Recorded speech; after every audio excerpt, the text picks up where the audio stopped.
हर कोई इतना ऊंचा नहीं उठ सकता जो सिद्धि पा सके। मैंने अपने ध्यान में देखा है कि केवल तू ही इसके लिए उचित पात्र है।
दिशातीत वो, विश्वाम्बर है वो, ब्रह्म अमर है।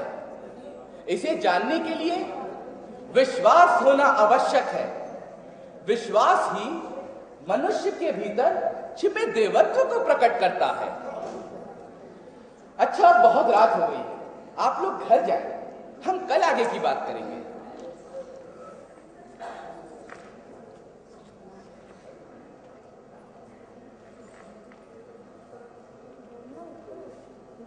स्वामी जी।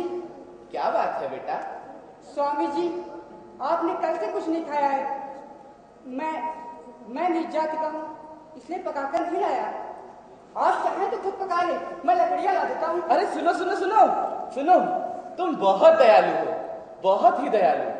अरे तुम इसे खुद अपने हाथों से पकाकर मुझे दो ना, हम दोनों साथ बैठकर खाएंगे। स्वामी जी। नहीं नहीं, देखो, शक्तिशाली और कमजोर, ऊंच और नीच, सब में वही अनंत आत्मा है जो कि उस परम आत्मा का ही अंश है।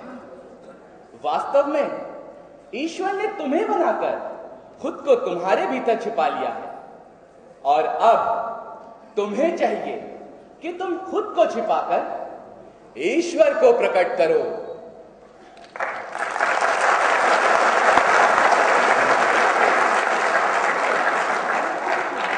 इसी तरह गांव-गांव, शहर-शहर होते हुए स्वामी जी गंगा की नगरी काशी पहुंचे।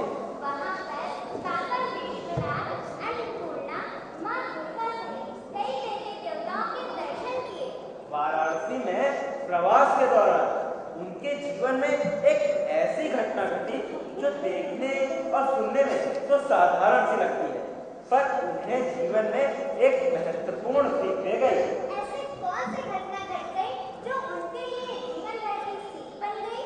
हुआ कुछ यूं नैना कि स्वामी जी एक दिन माँ दुर्गा के मंदिर से माँ के दर्शन करके लौट रहे थे कि तभी एक बंदर ने उन्हें दौड़ा दिया।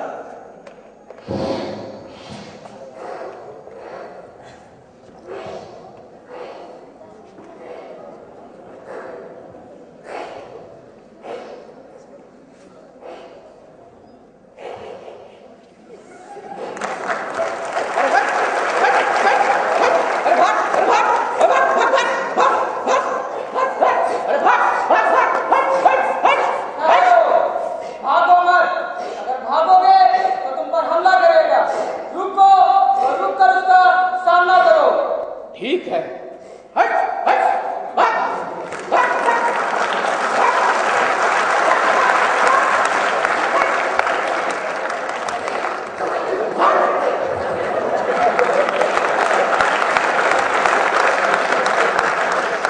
इस घटना से मैंने एक सीख ली है, किसी भी विपत्ति का सामना कर डटे रहो, अविद्या का सामना कर डटे रहो, प्रकृति का सामना कर डटे रहो, माया का सामना कर डटे रहो, कभी भी किसी से डरकर मत भागो।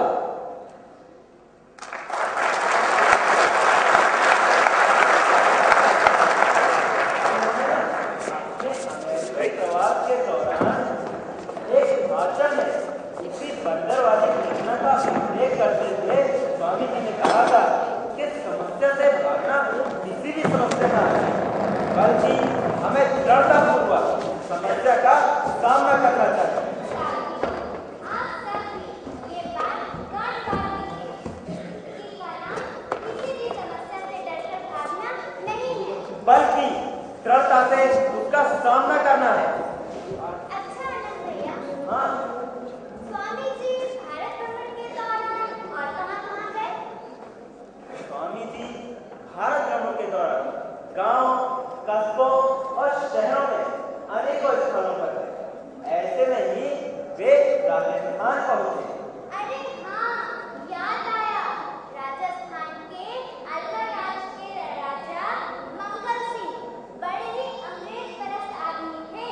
हमेशा उन्हीं के साथ उठना बैठना रहा करता था। हाँ, वे अक्सर ही अंग्रेज अफसरों के साथ शिकार में चले जाया करते थे, जिसके कारण वे राजकाज पर भी कोई ध्यान नहीं दे पाते। ये बात वहाँ के दीवान मेजर रामचंद्र जी को बिल्कुल भी अच्छी नहीं लगती। इसीलिए एक दिन वे स्वामी जी को लेकर राजा मंगल सिंह के दरबार में पहुंचे। राजा मंगल सिंह को मूर्ति पूजा में कतई विश्वास नहीं था। वे इसे बेकार की चीज समझते थे। उन्होंने स्वामी जी से कहा, स्वामी जी, सुना है आप बहुत विद्वान हैं। चाहे तो आराम से खा कमा सकते हैं, फिर ये आपके पास भिक्षा पात्र कैसा? आप तो राजा हैं, फिर अपना राजकाज भूलकर अंग्रेज साहब लोगों के साथ शिकार व तफरीह में अपना समय क्यों नष्ट करते हैं? वैसा मैं क्यों करता हूँ कह नहीं सकता, फिर भी हाँ मुझे अच्छा लगता है। ठीक है, इसी तरह मुझे भिखारी की तरह घूमना अच्छा लगता है।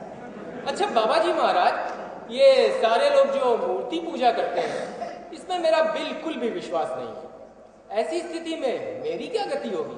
महाराज, ऐसा प्रतीत होता है कि आप मजाक कर रहे हैं। अरे नहीं नहीं नहीं महाराज, देखिए मैं सारे लोगों की तरह मिट्टी, पत्थर और धातु की पूजा नहीं कर सकता।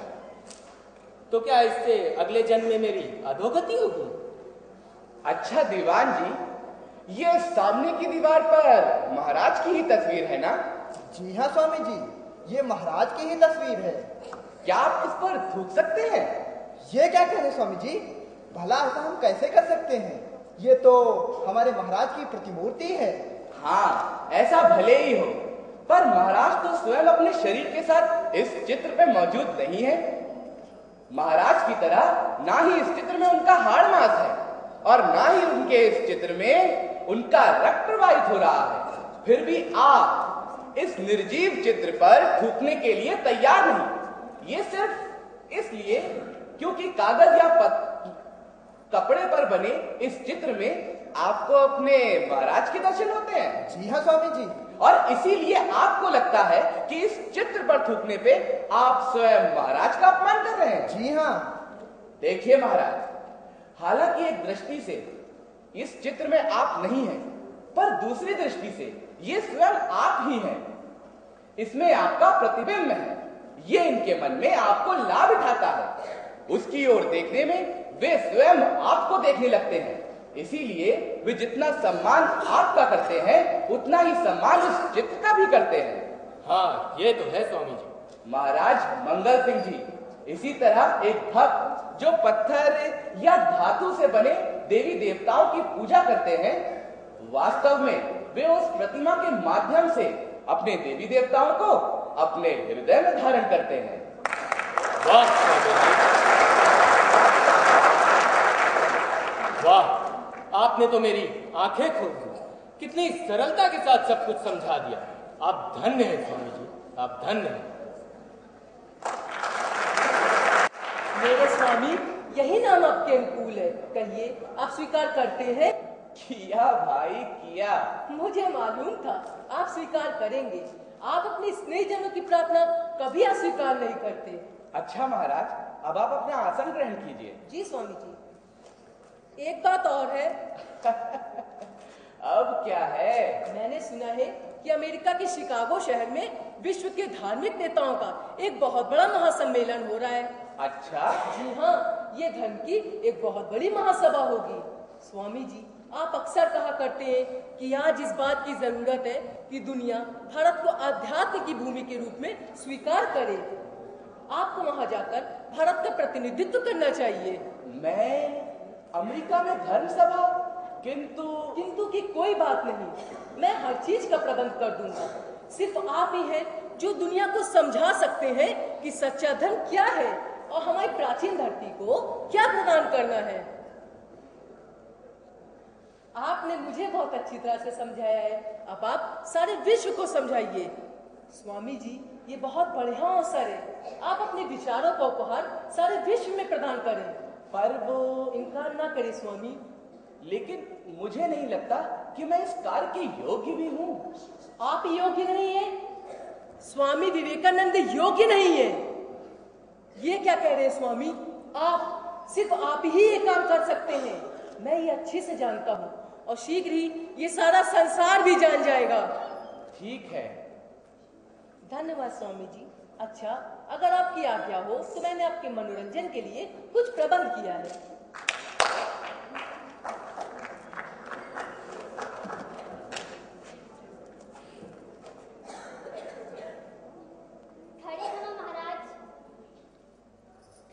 स्वामी जी, मुझे क्षमा करना बेटे, मैं दूसरे कक्ष में रहना चाहूंगा। एक सन्यासी के लिए इस तरह के मनोरंजन की आज्ञा नहीं। मैं चलता हूँ। लेकिन स्वामी। नहीं बेटा, मुझे मत रोको। आप अपना कार्यक्रम जारी रखें।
संसार में ब्रह्म के अलावा और कुछ नहीं, सब में उसी एक ईश्वर का वास है।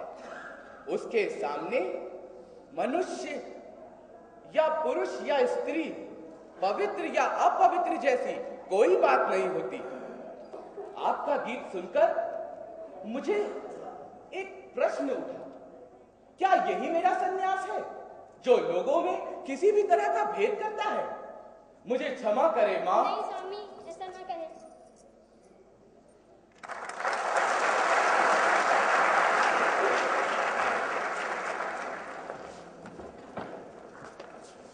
अब केसरी के राजा ने स्वामी जी के अमेरिका जाने की पूरी व्यवस्था कर दी। और स्वामी मुंबई के अंतर्गत से जहाज पर सवार होकर सिंगापुर, हांगकांग, चीन और जापान होते हुए कनाडा पहुंचे। और वहां से ट्रेन पर सवार हो वे अमेरिका के शिकागो शहर पहुंचे, जहां पर धर्म महासभा का आयोजन किया गया था। धर्म महासभा में जब वे बोलने के लिए खड़े हुए तो उनके पहले संबोधन पे ही पूरा हॉल तालियों की गड़गड़ाहट से गूंज उठा।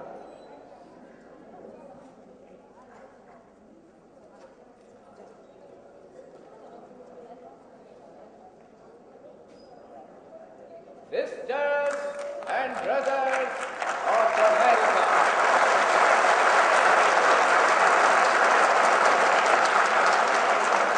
आज आप लोगों ने जिस तरह से मेरा हार्दिक सम्मान और स्वागत किया है, उससे मेरा मन आनंद से भर गया है।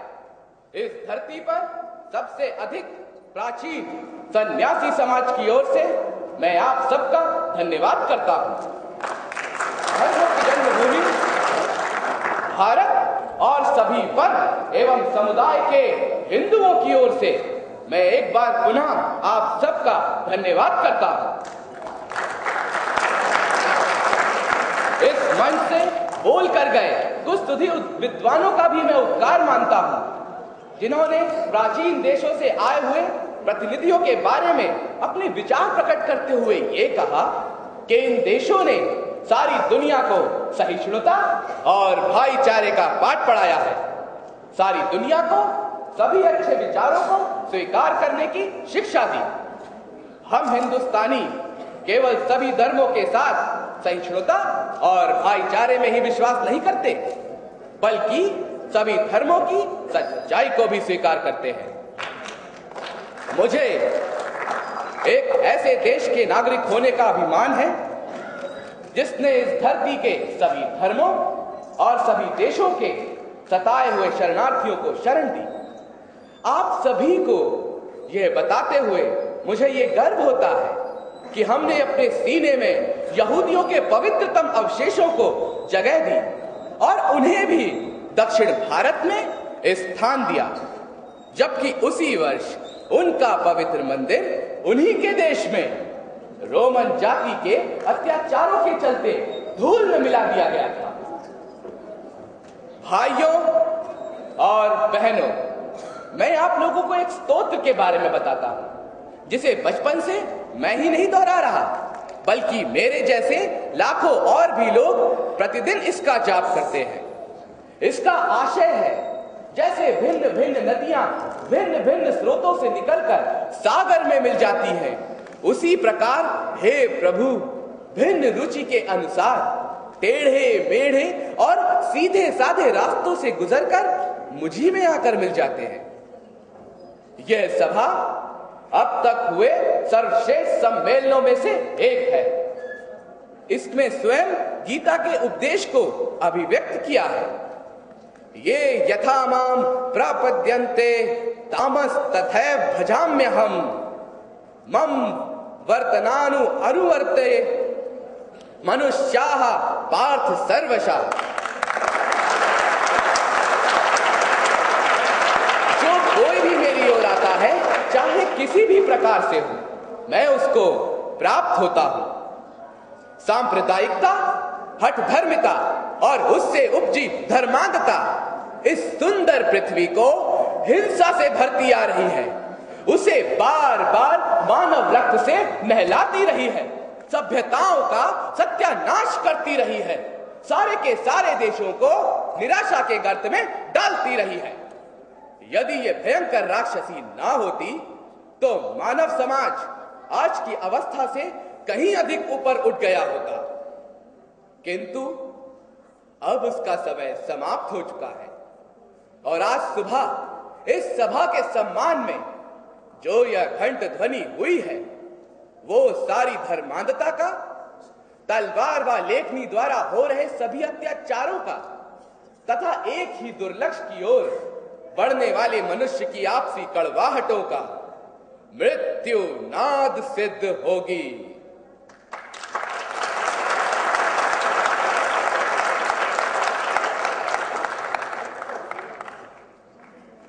भगवान श्री रामकृष्ण परमहंस जी ने स्वामी विवेकानंद जी को जगत के कल्याण का कार्य सौंपा और स्वामी जी ने भारत में ही नहीं बल्कि पूरे विश्व में घूम घूम कर न केवल मानव मात्र के कल्याण के लिए कार्य किया, बल्कि भारतीय आध्यात्मिक दर्शन से पूरे विश्व का परिचय कराया। भगवान श्री रामकृष्ण परमहंस जी ने स्वामी जी को जो कार्य सौंपा था उसे अब वो पूरा कर चुके थे और आगे का कार्य पूरा करने के लिए उनके अनुयायी जुट गए। स्वामी जी का हृदय अब अपने भगवान श्री रामकृष्ण परमहंस जी से मिलने के लिए तड़पने लगा था। और 4 जुलाई 1902 की शाम वे संध्या करने के लिए ध्यान में गए और महासमाधि में विलीन। आइए आज एक बार फिर हम सब मिलकर मानव मात्र से प्रेम करने और उसकी सेवा करने का संकल्प लेते हैं।